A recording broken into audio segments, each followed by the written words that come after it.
دعا یہ فرمائی سرکار دو عالم صلی اللہ علیہ وسلم نے کہ اللہم قنعنی بما رزقتنی وبارک لی فی واخلف علی کل غائبۃ لی منہ بخیر او کما قال صلی اللہ علیہ وسلم۔ پہلا جملہ یہ فرمایا کہ اے اللہ مجھے آپ نے جو کچھ رزق دیا ہے اس پر مجھے قناعت عطا فرما، اس پر مجھے قناعت عطا فرما دے، وبارک لی فی اور اسی میں برکت بھی عطا فرما دے، واخلف علی کل غائبۃ لی اور جو نعمت مجھ سے غائب ہے یعنی جو مجھے حاصل نہیں ہے باوجود خواہش کے مجھے نہیں ملی تو اس کی جگہ اس سے بہتر چیز مجھے عطا فرما۔ یہ تین جملے ہیں۔ تو پہلی بات کہ اللہ مجھے قناعت عطا فرما اس چیز پر جو آپ نے مجھے بطور رزق عطا فرمائی۔ اب قناعت کیا ہوتی ہے اس کو سمجھنا چاہیے۔ قناعت ضد کی ضد ہے حرص، وہ جو بارہا یہ بات کہی گئی ہے کہ کچھ اخلاق اور صفات ہیں جو انسان کے باطن سے تعلق رکھتے ہیں اور جب تک ان کی اصلاح نہیں ہوتی، وہ پاک صاف نہیں ہوتے، انسان کے ظاہری اعمال بھی گڑبڑ رہتے ہیں۔ تو جن صفات کو حاصل کرنا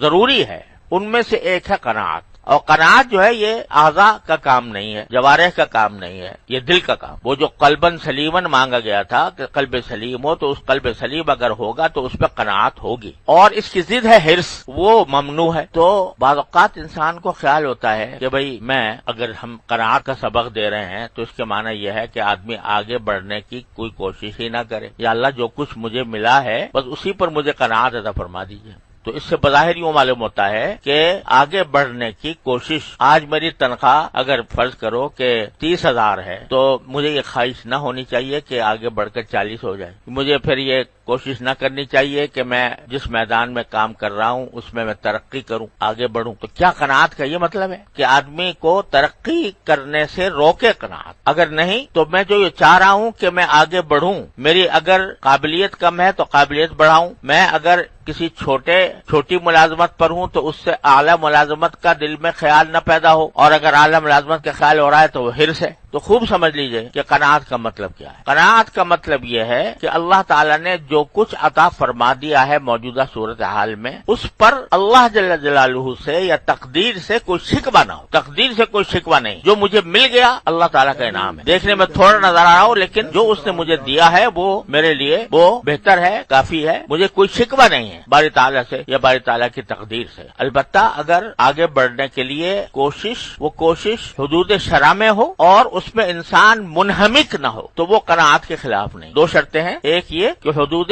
شرع میں ہو اور دوسرے یہ کہ اس میں انہماک نہ ہو۔ اس کو رسول کریم سرور دو عالم صلی اللہ علیہ وسلم نے ایک اور حدیث میں اس کی تفسیر فرمائی کہ اجملوا فی طلب توکلوا علیہ، کہ طلب کرنے میں کوئی بھی چیز طلب کر رہے ہو تو اس طلب کرنے میں اجمال سے کام لو۔ اجمال کے معنی یہ کہ ظاہری طور پر جو اس کا راستہ نظر آتا ہے جائز حلال، بس اس پر اکتفا کرو۔ یہ نہیں کہ دل پہ دماغ پہ دھن سوار ہو گئی کہ مجھے تو یہ مرتبہ حاصل کرنا ہے، مجھے یہ منصب حاصل کرنا ہے، مجھے اتنی دولت بنانی ہے، میرا اتنا بڑا مکان ہونا چاہیے، اتنا بڑا بنگلہ ہونا چاہیے، اتنی بڑی کار ہونی چاہیے، بلکہ اجملوا فی الطلب، یعنی طلب میں اجمال سے کام لو۔ اجمال کے معنی یہ ہے کہ جو سیدھا سا راستہ ہے کوئی طلب کرنے کا وہ انسان اختیار کر لے، وہ جائز، وہ قناعت کے خلاف نہیں۔ وہ کر کے پھر اللہ پر بھروسہ کرو کہ جتنی کوشش میں کر رہا ہوں وہ کوشش کس حد تک کامیاب ہوتی ہے اس کو اللہ تعالیٰ پر چھوڑ دو۔ جتنی تمہارے لیے مناسب ہوگی تمہاری طلب کامیاب ہو جائے گی، جو مناسب نہیں ہوگی تو تمہیں طلب کے بغیر نہیں ملے گا، طلب کے باوجود نہیں ملے گا۔ تو یہ توکل، تو اجملوا فی الطلب میں یہ بتا دیا کہ